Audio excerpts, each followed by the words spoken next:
Hoje eu estava fazendo uma atividade pós constelação de alta frequência, porque essa constelação, ela te dá a possibilidade de você continuar fazendo atividades de autorreflexão pós o trabalho. E daí eu parei numa frequência e não entendi muito bem o porquê que eu tinha parado ali. E peguei esse livro aqui do Hawkins, o Deixar Ir, e abri numa página aleatória e ele fala o seguinte, e eu resolvi compartilhar isso. Ele fala o seguinte: o corpo obedece à mente. Aqui eu já parei para fazer uma crítica, porque como eu sou mentora HeartMath, e um dos primeiros cursos de neurociências que eu fiz com o Dr. Sérgio, ele fala uma coisa muito interessante. Ele fala: o que vem primeiro, o pensamento ou a circulação sanguínea? Todo mundo geralmente responde o pensamento. Ele fala: não, sem sangue você não pensa.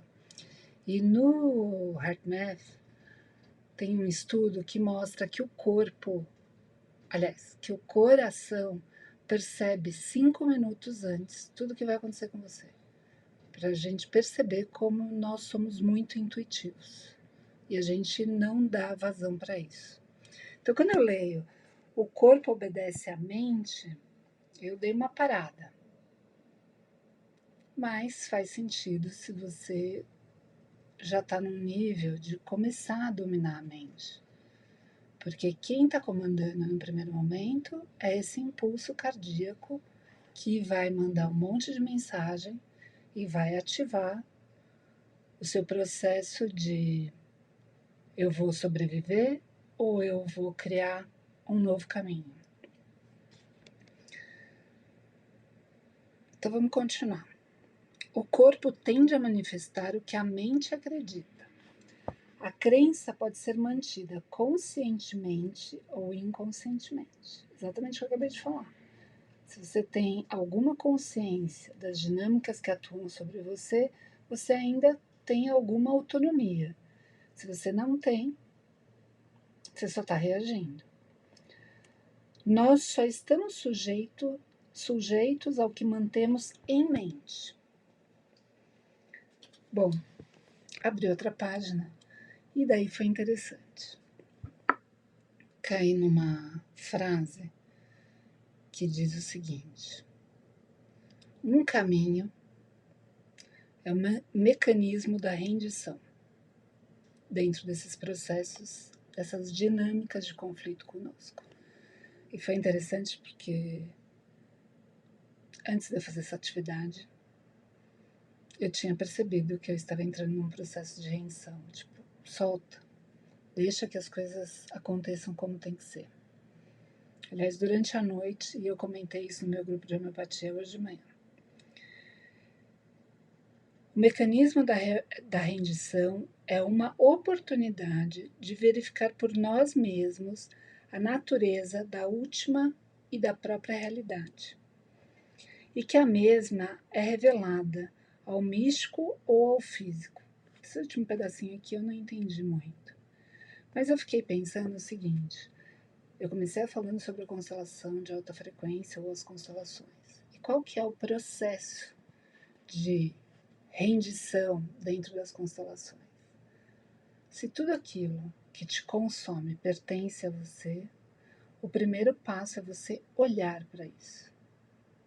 É, como o próprio livro diz, encarar sua pequenez, aquele lado seu que não é tão bonito de olhar.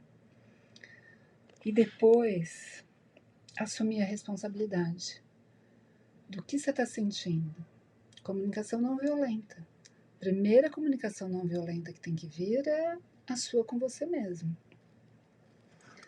Assumiu esse sentimento? É dizer, é assim. Eu sou assim. E eu me aceito assim.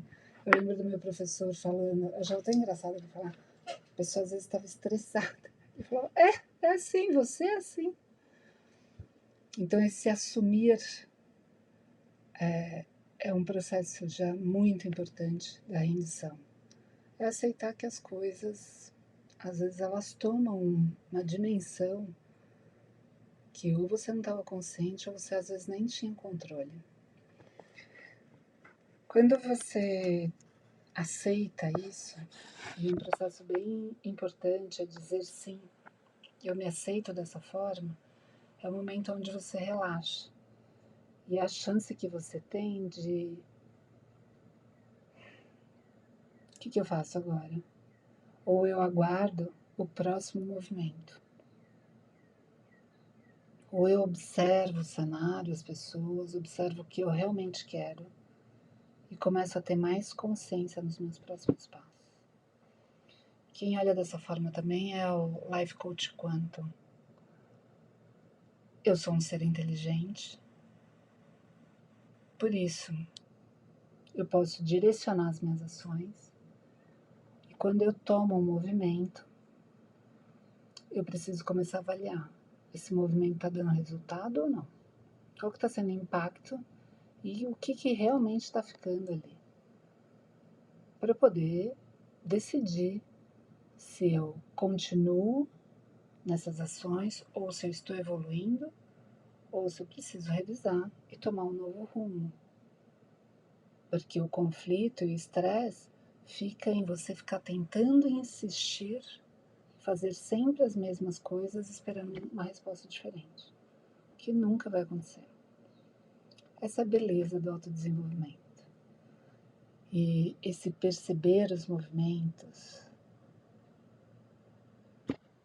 Às vezes a gente fala que a gente tem que ter paciência pelo próximo passo, mas eu acho que a gente podia trocar paciência por ter consciência. O tempo que leva a resposta desse movimento é o tempo que a gente tem para tomar consciência. Foi por isso que eu comecei a fazer esse exercício hoje de manhã.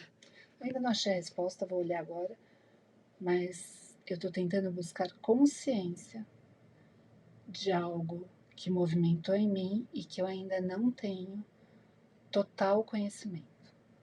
Entendeu? Isso é autodesenvolvimento. É lindo.